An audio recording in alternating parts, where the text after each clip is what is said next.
back.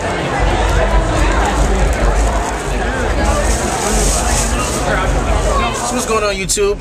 I'm sweating to death out here. Usually Seattle is not this hot, but today for some reason it's like, well, it is summertime, but usually even in the summertime it doesn't get hot in Seattle. But a topic came to my mind today, and this is what I'm going to dwell on real quick. Why most businesses fail. Simple. You don't have enough people buying. You know, one thing, a lot of people say, look, man, you travel all over the place. All you do is travel. Don't you want to just be somewhat stable and just make some money? Eventually, yes. But this is how it goes. You have some people that when they lost their job, they say there's no opportunities in that place. So what do? They continue to stay in that place, and they continue to complain about the opportunities or the lack of opportunities in that place. So what do you have to do to get more opportunity? Find another place. Find more people. As you guys saw at the beginning of the video, because I've been on this entertainment kick for a while, and the reason why I'm on this entertainment kick is because of this. There's two things that I think people will always do in a recession. They will worship their religion more, because they think that the money that they receive, or any extra money they will receive, will come from God. And they're going to have a good time. They're going to so-called drink their problems away, or they just want to just get away from the work, and they want to have some fun. So those two things they're going to do. But one thing I've always learned is I like to sell the people when I have a lot of people in front of me. I don't want to have, like, 100 people to sell to or whatever and get a small percentage out of that. No, I like 200,000-300,000 people so I can get a small percentage out of that. And that model has worked for me, and it'll work for any business. Like, there's a lot of mall stores that have went under. And for those of the people who haven't actually worked malls, you have to understand something. The only way I will go into a mall is during Christmas time. And the only reason then is because people have to buy gifts. If you're an American, if you're a Christian, or you celebrate Christmas, you can't tell your son, hey son, you know what? No gift for you this year. Some people would say that because of the job loss or whatever you may have it, but that's the best time to sell. During a regular year is just normal. I don't want to have a normal business, So it's a people thing. It's a numbers game when it comes to business. I don't care what kind of business you open.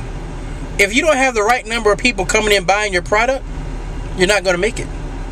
Simple as that. That explains the mom and pop stores and all the other small businesses that took loans out, right?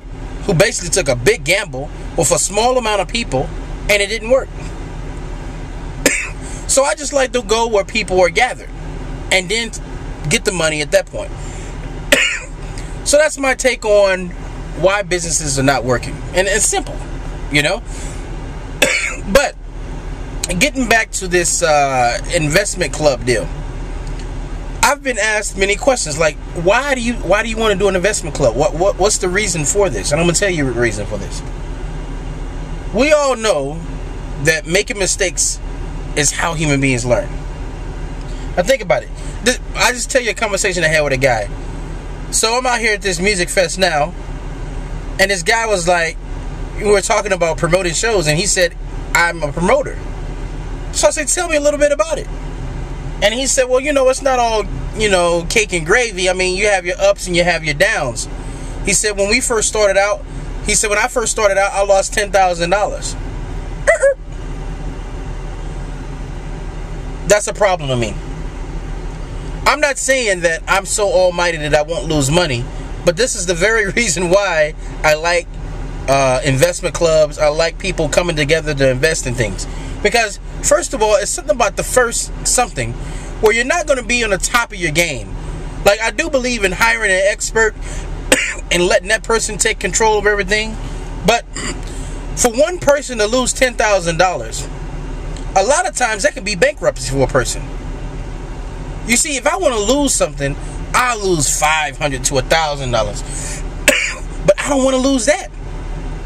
So, having said that, this can be an experience for all of us to learn at the same time.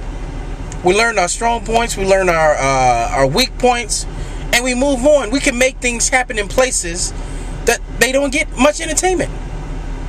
You know, we can bring artists to places where artists wouldn't normally go, because you have 40 strong people working together, putting their money together and making things happen. You know, I mean, guys, I think it's a brilliant idea. You know, because like I said, we have our other investments that we invest in and things of this nature. This is a way for us to maximize our money, to learn along the way, to see, because it just doesn't have to be just shows. It can be anything. If you guys have any ideas of something that has worked for you, how to turn $20,000 into $100,000 and it's worked before, we can do that. You know, how to turn $50,000 into $200,000, $300,000. You know, that's all it is about. It's about taking money, flipping it, and getting a better return on investment.